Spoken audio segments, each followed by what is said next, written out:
Shalom Bapak Ibu Saudara, salam jumpa kembali dengan saya di dalam channel yang indah ini. Dengan saya Agus Widodo, dan hari ini saya mau share satu judul, yaitu ciri-ciri bertumbuh di dalam Kristus. Saya percaya bahwa judul ini bisa memberkati kita semua. Yang pertama, saya sendiri sudah diberkati oleh Tuhan dengan judul ini. Dan sebelum saya menyampaikan judul itu, Bapak Ibu, saya percaya bahwa banyak dari kita orang Kristen kadang bertanya, apa arti bertumbuh di dalam Kristus? Mengapa saya harus bertumbuh dalam Kristus? Bagaimana saya tahu kalau saya sedang bertumbuh di dalam Kristus?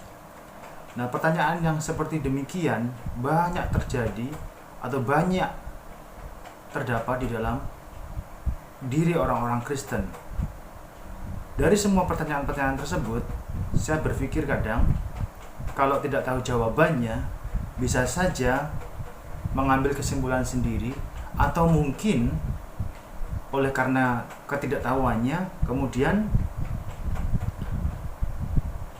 membuat hidupnya dilaluinya dengan sembrono. Dan saya terbeban, dan saya sangat bersukacita sekali bila saat kesempatan ini saya bisa menyampaikan judul ini kepada kita semua, yaitu ciri-ciri bertumbuh di dalam Kristus. Apa arti ciri-ciri? Menurut Kamus Besar Bahasa Indonesia, ciri-ciri adalah tanda yang nampak, suatu karakteristik tertentu yang nampak jelas pada diri seseorang, suatu benda atau barang tertentu. Sebagai contoh, Bapak Ibu Saudara, jika kita mengambil contoh atau ciri-ciri dari diri seseorang, misalnya saja orang tersebut ciri-cirinya orangnya tinggi, atau orangnya pendek, gemuk, atau kurus, atau misalnya orang itu rambutnya panjang, rambutnya pendek. Nah, itu adalah ciri-ciri ya, ciri-ciri yang menunjuk kepada diri seseorang atau manusia.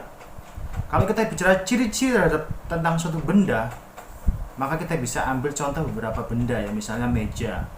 Meja itu ciri-cirinya bagaimana? Kadang ada yang bulat, ada yang kotak, ada yang elips, dan lain sebagainya. Atau barang-barang tertentu, misalnya benda cair, benda padat, benda gas, dan lain sebagainya. Nah, itu adalah ciri-ciri ya. Ciri-ciri adalah tanda yang nampak. Jadi tanda nampak, suatu karakteristik tertentu yang nampak jelas pada diri seseorang, suatu benda atau barang tertentu. Ciri-ciri manusia, makhluk hidup, hewan, tumbuh-tumbuhan adalah mengalami pertumbuhan. Ya. Jadi kalau kita bicara tentang ciri-ciri manusia, maka manusia ada ciri-ciri yang mencolok. Manusia ada ciri-ciri yang menandai bahwa dia adalah manusia. Dia mengalami pertumbuhan, entah itu manusia, entah itu hewan, entah itu tumbuh-tumbuhan, bahkan bunga di depan rumah saya pun dia juga mengalami pertumbuhan ya. Dia mengalami pertumbuhan. Oke, cirinya bertumbuh. Apa itu? Secara fisik, ciri orang sehat itu bertumbuh. Sudah jelas. Misalnya dari bayi ya, tidak ada orang yang lahir tiba-tiba dia langsung besar. Tapi normalnya dia dari bayi, dia lahir dari rahim seorang ibu, dari seorang mama, lahir dalam bentuk bayi. Kemudian setelah bayi dia menginjak kepada masa remaja, kemudian masa pemuda, kemudian menua ya. Nah, saya ingat beberapa waktu yang lalu saya sempat menyaksikan satu film. Film ini begitu terkenal. Judulnya adalah The Curious Case of Benjamin Button. Itu tahun 2008 ya. Itu dibintangi oleh aktor yang ganteng sekali, namanya Brad Pitt. Nah, film ini menceritakan tentang kisah seorang yang lahir.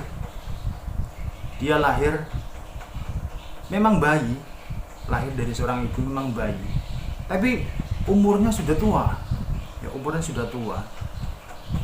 Kemudian dari bayi yang tua itu kemudian bertumbuh dewasa menjadi orang muda. kemudian bertumbuh lagi menjadi remaja, kemudian bertumbuh lagi menjadi bayi, dan akhirnya meninggal menjadi seorang bayi yang kecil, ya, seperti itu. Nah, mungkin Bapak Ibu bisa cek sendiri filmnya seperti apa kalau Bapak Ibu penasaran. Tapi saya melihat film itu, saya kaget karena apa? Ini menyalahi proses pertumbuhan dari seorang manusia, ya. Manusia lahir dari bayi, ya memang dia bayi, ya, bukan tua gitu. Dia lahir bayi, kemudian bertumbuh besar, dia mengalami pertumbuhan sampai kepada usia tua. Nah, secara rohaninya bertumbuh dewasa, bukan terus seperti anak-anak, tetapi semakin dewasa mengalami pertumbuhan. Dengan gambaran seperti bayi lahir, bertumbuh menjadi batita, balita, remaja, pemuda, dewasa, lansia, lalu ya setelah itu bisa kembali ke rumah Bapa, ya, meninggal dunia atau wafat seperti itu. Jadi ciri bertumbuh itu dialami oleh manusia, baik secara fisik maupun secara rohani. Itu sudah pasti, Bapak Ibu. Nah, kita akan melihat satu ayat di dalam Efesus pasal yang keempat ayat ke-15 berkata seperti ini. Tetapi dengan teguh berpegang kepada kebenaran di dalam kasih, kita bertumbuh di dalam segala hal ke arah Dia, Kristus yang adalah kepala. Kita bertumbuh. Itu saya kasih garis bawah, kita bertumbuh di dalam segala hal ke arah Dia, yaitu Yesus Kristus yang adalah kepala. Jadi orang Kristen itu bertumbuh. Orang Kristen itu bertumbuh di dalam segala hal ke arah Tuhan, ke arah Yesus sebagai kepala. Ciri-ciri orang percaya yang bertumbuh di dalam Kristus yaitu, saya akan memberikan 3 poin, dan 3 poin ini semoga Bapak Ibu bisa ingat, ya. 3 poin ini semoga bisa diingat. 3C. Apa itu 3C? Ya toh. Apa itu 3C? Ayatnya yang mau kita gali yaitu di dalam Efesus pasal yang keempat ayat 17 sampai 32. Saya pakai kata C. C ini mewakili beberapa kata sebagai keywordnya, sebagai kata kuncinya, sehingga 3C ini mudah sekali kita ingat, ya, mudah sekali kita ingat. Baik, orang Kristen harus mengalami pertumbuhan. Orang Kristen harus mengalami pertumbuhan. Ciri-ciri orang yang bertumbuh dalam Kristus, yang pertama Bapak Ibu adalah Christ knowing desire. Christ knowing desire. C yang pertama adalah Christ knowing desire. Itu di ayat 17 sampai 22. Apa tandanya?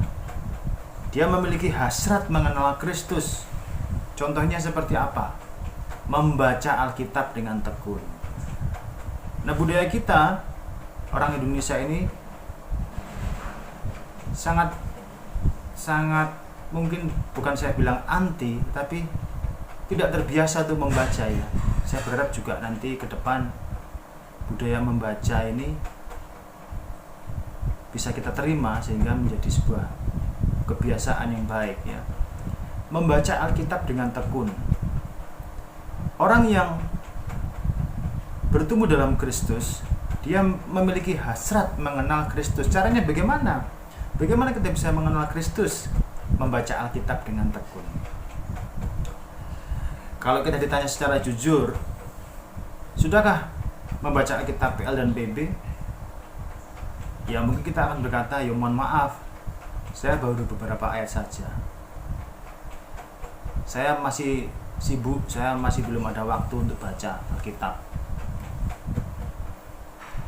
Yang lebih parah lagi, kalau kita ketemu dengan mahasiswa teologi yang mana mereka basicnya adalah belajar Alkitab, tapi sebelum mereka masuk atau setelah mereka masuk sekolah STT, sekolah tinggi teologi, justru mereka belum pernah satu kali pun membaca Alkitab, ya, Perjanjian Lama maupun Perjanjian Baru, ya. Lebih parah lagi, sudah kuliah teologi 4 tahun, sarjana teologi, belum pernah membaca satu kali pun PL dan PP.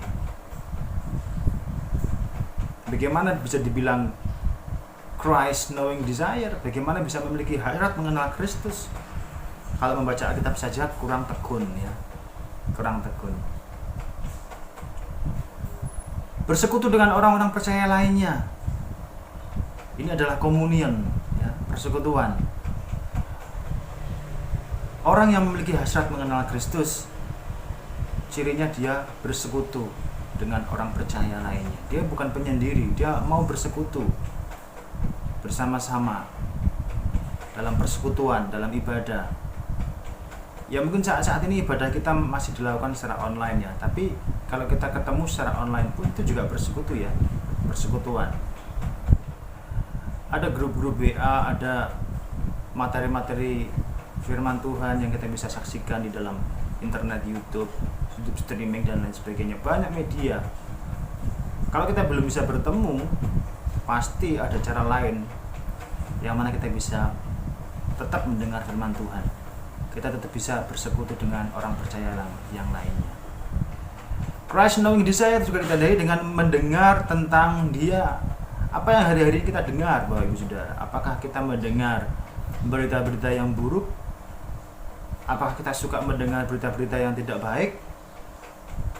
Apakah kita suka menyondongkan telinga kita mendengarkan sesuatu yang bukan firman? Oh, kalau begitu saya tidak usah, ya, mendengar berita, tidak usah, ya, mendengar informasi dari media internet, koran, elektronik dan lain sebagainya. Oh tidak, maksud saya bukan seperti itu. Tapi apa yang kita dengar itu yang akan mewarnai hidup kita. Apa yang kita dengar itu yang akan mempengaruhi pikiran, hati, dan perasaan kita. Bayangkan kalau setiap hari kita mendengar berita-berita buruk, bukankah itu akan mengganggu pikiran kita, mengganggu suasana hati kita? Tapi coba bayangkan kalau kita mendengar firman, mendengar suara Allah. Dari mana mendengar suara Allah? Dari kita membaca firman, dari kita membaca Alkitab, kita mendengar tentang Dia.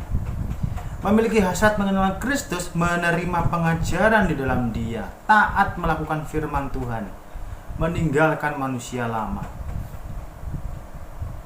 Ini ciri-cirinya orang yang memiliki hasrat mengenal Kristus, ya. C yang pertama, Christ knowing desire, memiliki hasrat mengenal Kristus. Jadi dia memiliki hasrat senantiasa ingin mengenal, terus mengenal, kenal sampai sebegitu dekat kenal dengan Kristus.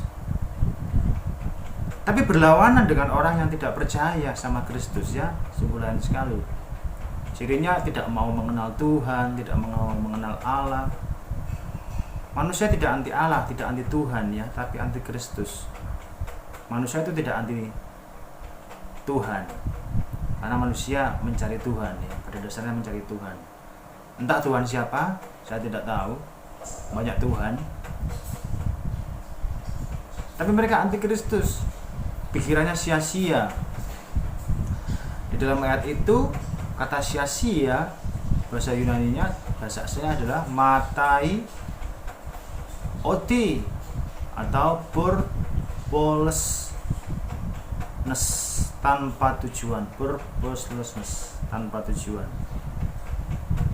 Pengertian yang gelap, eskomenoi, blind, buta, ada selubung, bodoh, degil, perasaan yang tumpul, menyerahkan diri kepada hawa nafsu, mengerjakan kecemaran. Ada orang yang tidak memiliki hasrat mengenal Kristus, atau dia anti Tuhan, anti Kristus. Tidak ada itu keinginan untuk membaca Alkitab, bersekutu dengan orang percaya, mendengar tentang Tuhan Yesus, menerima pengajaran dalam Dia. Tidak ada. Tapi semua berlawanan dengan kebaikan, semua melawan Tuhan. Itu C yang pertama, ya. Jadi apakah kita sadar kita harus menyadari ini Bapak Ibu Saudara. Apakah kita sadar berapa banyak waktu yang telah kita habiskan atau kita gunakan?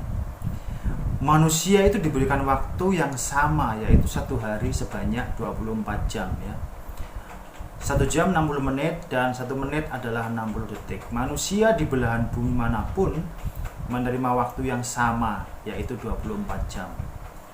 Saya di Indonesia, kemudian saudara saya yang saat ini ada di luar negeri, bekerja sebagai anak buah kapal di kapal pesiar. Dia pun juga menerima 24 jam yang sama. Tidak ada yang lebih ya, 25 jam atau 26 jam. Tidak ada, semua sama. Semua orang menikmati 24 jam. Jadi, orang Kristen atau bukan tidak akan merasa iri dengan orang lain. Tidak ada yang iri. Mengapa tidak perlu iri? Sebab semua orang menerima 24 jam sehari. Nah, yang membedakan adalah bagaimana setiap manusia menggunakan 24 jam itu. Apakah saya, apakah saudara sebagai orang Kristen sudah menggunakan setiap waktu untuk mengenal Allah? Ini pertanyaan yang penting buat kita. Waktu boleh berlalu Bapak Ibu, tetapi bagaimana waktu yang berlalu itu kita gunakan untuk mengenal Tuhan, untuk mengenal Allah. Bahasa Yunani mempunyai 2 arti kata untuk mendefinisikan waktu, yaitu kronos dan kairos. Kronos artinya mengacu pada urutan waktu atau kronologi. Dan sedangkan kairos menunjuk waktu saat ini, menunjuk masa-masa tertentu, ya. Sedangkan Kamus Bahasa Indonesia mengartikan waktu adalah seluruh rangkaian peristiwa atau proses terjadinya perbuatan atau keadaan yang sedang berlangsung. So, kita lihat di sini dapat disimpulkan bahwa waktu adalah sesuatu yang sudah terjadi, berlangsung. Sekarang sedang terjadi atau sedang berlangsung, dan besok terjadi atau sedang berlangsung, namun tidak bisa diulang kembali. Waktu itu tidak bisa diulang kembali. Apa yang berlalu tidak akan bisa kita ulangi lagi. Setiap manusia mendefinisikan waktu menurut pemahaman mereka sendiri-sendiri, ya. Jadi setiap orang itu memiliki pemahaman waktu terhadap waktu yang mereka terima. Ada orang-orang tertentu yang memahami waktu dengan moto hidup cuma sekali saja. Ayolah kita senang-senang lah, kita foya-foya lah. Buat apa sengsara, ngapain sengsara? Ada juga yang memahaminya seperti ini, muda ya foya-foya sajalah, nanti mati masuk surga. Itu ada juga orang-orang seperti itu. Ya, jadi kita tidak bisa menyalahkan karena memang perspektif mereka melihat waktu adalah sejauh pemahaman mereka. Beberapa saat ini atau mungkin beberapa waktu yang lalu ada satu istilah yang sangat terkenal dan saya temui itu, yaitu YOLO, YOLO. Itu kepanjangan dari You Only Live Once. Artinya adalah Anda cuma hidup sekali saja, habis itu mati.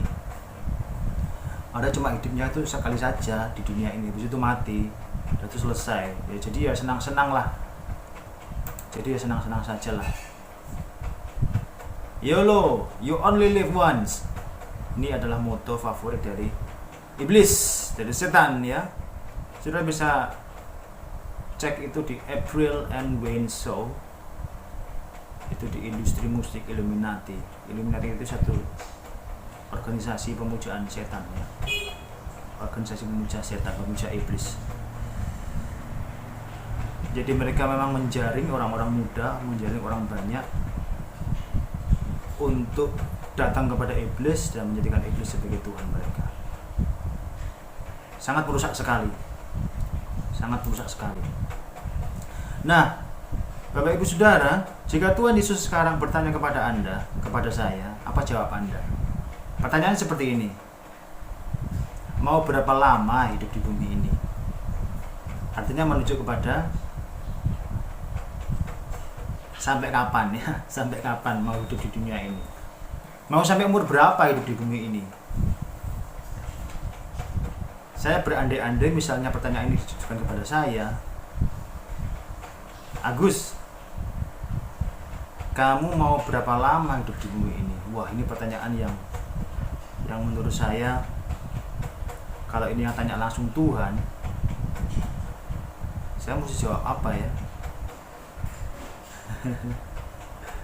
Mau sampai berapa lama hidup di bumi ini? Nah, saya ambil kertas Bapak Ibu, kemudian kertas kosong itu saya kasih di ujung sebelah kiri, itu saya kasih angka 0. 0 itu artinya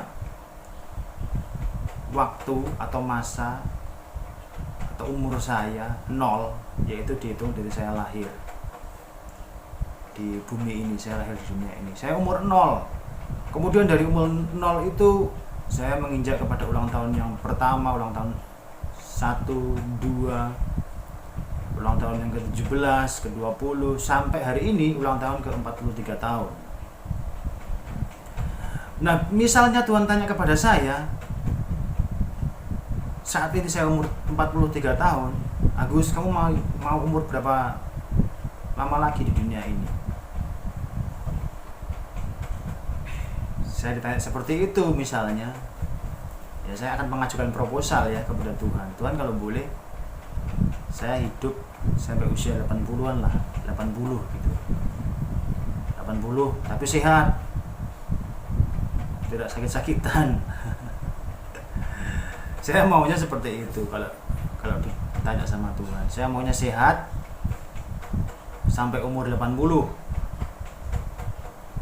Dari umur 43 tahun sampai 80 itu saya nanti bisa menyaksikan anak-anak saya tumbuh besar, saya bisa sekolahkan mereka dengan baik, kemudian bisa menyaksikan mereka menikah, membina rumah tangga, memiliki anak, dan saya sama istri menjadi opa dan oma. Seperti itu ya, itu harapan saya. Sampai umur 80 tahun Tuhan kalau boleh, itu kan proposal ya. Sampai umur 80 tahun kalau diperbolehkan. Nah, Bapak Ibu juga bisa minta kepada Tuhan, Tuhan kalau boleh aku izinkan aku hidup sampai umur seberapa yang Bapak Ibu mau. Seperti itu ya. Nah, bukan masalah sampai seberapa umur yang kita mau minta kepada Tuhan, tapi isilah sisa umur itu dengan mengenal Kristus, mengenal Sang Juru Selamat. Gunakan setiap jam dalam hidup Anda dan saya untuk mengenal Kristus. Jadi kalau saya 43 tahun sampai usia 80,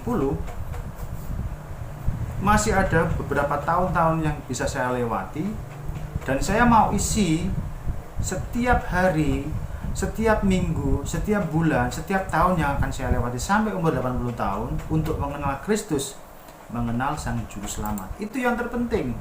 Itu yang terpenting Bapak Ibu ya. Buat apa umur panjang tapi kita melawan Kristus, kita nggak taat sama Tuhan? Buat apa ya?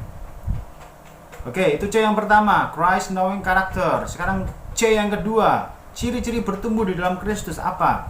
Changing of mind ya, changing of mind. Itu ayat 21 sampai 27. Apa itu changing of mind? Perubahan pikiran ya. Bahasa aslinya metanoia. Changing of mind. Bapak Ibu, saya mau Bapak Ibu mendengar saya dengan baik-baik. Bapak Ibu masih bersama dengan saya ya. Mengapa mind atau pikiran itu harus dibaharui? Mengapa? Sebab pikiran adalah medan peperangan rohani yang sebenarnya, bukan peperangan dalam arti konfrontasi fisik. Peperangan dalam konfrontasi fisik artinya perang seperti bayangan kita tahun 45 ya, Indonesia melawan Belanda, Indonesia melawan Jepang dan sebagainya. Itu peperangan secara fisik. Tapi peperangan zaman sekarang bukan seperti itu. Justru peperangan yang sebenarnya sedang terjadi pada masa kini adalah peperangan di dalam area pikiran kita. Di mana medannya? Di pikiran kita. Di pikiran kita ini, Bapak Ibu Saudara. pikiran menjadi tempat ujian ketaatan orang percaya kepada Allah. Apakah saya akan memilih memakai manusia lama atau baru?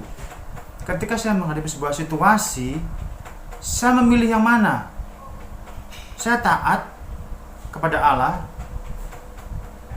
menjadi manusia baru, atau saya masih memakai manusia yang lama? Keputusan itu ada di pikiran. Keputusan itu ada di pikiran. Apakah saya akan memilih? Itu area pikiran kita menjadi medan peperangan antara kita memilih manusia lama atau manusia yang baru. Apakah saya memilih berdusta atau berkata benar? Di pikiran kita ini, di situ terjadi peperangan ketika kita harus menjawab, ketika kita harus mengatakan perkataan, ketika kita harus mengucapkan satu kata, dua kata. Apakah saya memilih berdusta, berbohong, berkata tidak jujur, atau saya berkata benar? Pilihan ada di sini, ada di pikiran. Justru di pikiran inilah yang menjadi medan ujian, ya. Perubahan pikiran penting, Bapak Ibu Saudara. Apakah saya memilih marah atau mengampuni? Ketika saya disakiti orang lain, ketika orang lain dengan sengaja menyakiti saya, apakah saya memilih marah atau saya memilih mengampuni? Jangan beri kesempatan kepada iblis, ya. Jangan beri kesempatan kepada iblis. Jadi pikiran menjadi medan, ya. Seperti gambar ini, Bapak Ibu. Pikiran menjadi medan peperangan antara memilih taat kepada Allah atau kepada iblis. Pikiran menjadi kubu tempat keangkuhan manusia menentang pengenalan akan Allah. Di area itulah kita sedang berperang. Sadarlah dan berjaga-jagalah, lawanmu si iblis berjalan keliling sama seperti singa yang mengaum-ngaum dan mencari orang yang dapat ditelannya. 1 Petrus 5 ayat yang ke-8. Bapak Ibu sudah tahu ayatnya itu di sana.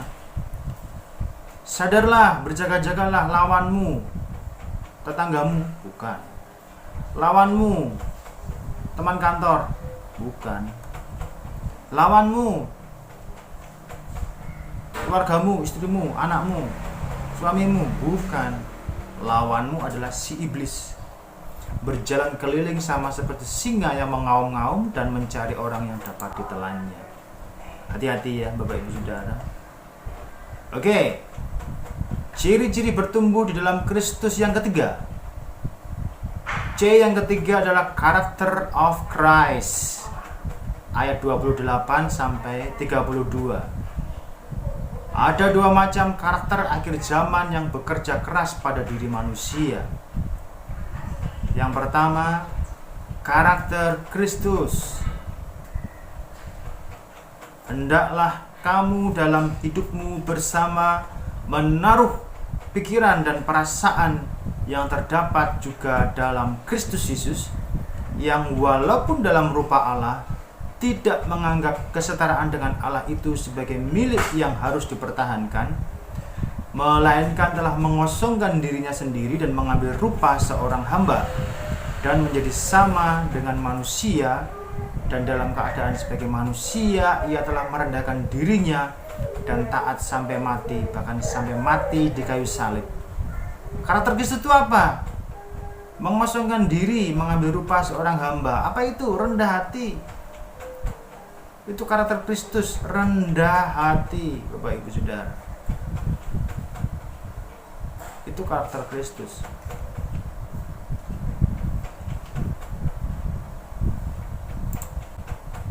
Penuh dengan kasih.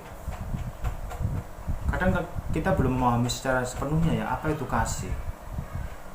Jadi kalau saya, Bapak Ibu Saudara, pahami saja istilah kasih yang dengan sederhana saja, ya, yaitu seperti ini. Apa yang orang lain ingin lakukan kepada kita, lakukan itu kepada mereka. Artinya kalau saya ingin diperlakukan baik, saya harus melakukan yang terbaik. Saya harus melakukan yang baik kepada mereka. Bersukacita dengan orang yang bersukacita dan menangis dengan orang yang menangis. Jangan sebaliknya. bersukacita dengan orang yang sedih, senang dengan orang yang menangis, dan sedih ketika orang lain berbahagia. Wah, ini terbalik ya. Saling mengampuni sebagaimana Allah sudah mengampuni kita. Ramah seorang terhadap yang lain. Ini adalah karakter Kristus, Bapak Ibu. C yang ketiga, cirinya kita bertumbuh dalam Kristus adalah kita memiliki karakter Kristus. Rendah hati, penuh dengan kasih, saling mengampuni, ramah, seperti itu. Nah, berlawanan dengan karakter Kristus ada satu lagi pribadi, yaitu antikristus. Ternyata antikristus ini juga mempunyai karakter. Apa itu karakternya? Pertama, dia mencuri.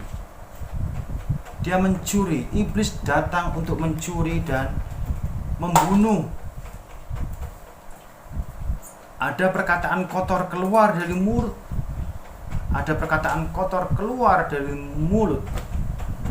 Mendukakan Roh Kudus Allah. Arti mendukakan Roh Kudus adalah ketika orang percaya bertingkah laku seperti orang yang belum percaya. Efesus 4 ayat 17-19. Menyerah kepada dosa. Pasal 2 22-24. Berdusta pasal 4 ayat 25. Kemarahan pasal 4-32. Percabulan pasal 5 ayat 3-5. Hidup dalam kepahitan, kegeraman, kemarahan, pertikaian, fitnah, kejahatan. Ini semua adalah karakter dari antikristus ya. Orang-orang yang anti sama Tuhan. So, kesimpulannya Bapak Ibu Saudara, ciri-ciri bertumbuh dalam Kristus. Pertumbuhan tubuh secara fisik adalah kepastian ya. Tetapi bertumbuh dalam Kristus itu adalah sebuah pilihan. Jadi Bapak Ibu kita semua mengalami pertumbuhan secara fisik, itu sudah pasti. Tapi bertumbuh secara rohani di dalam Kristus itu sebuah pilihan. Ada yang memilih tidak mau bertumbuh, ya bisa, dia nggak akan bertumbuh. Tapi kalau orang itu memilih bertumbuh dalam Kristus, maka cirinya yang pertama, dia memiliki kerinduan untuk mengenal Kristus. Yang kedua, dia mengalami metanoia atau perubahan pikiran. Yang ketiga, dia menunjukkan karakter Kristus, character of Christ. Oke, itu 3C Bapak Ibu Saudara yang bisa saya sharekan pada kesempatan ini. Semoga memberkati kita. Puji nama Tuhan, Tuhan Yesus Kristus memberkati. Amin.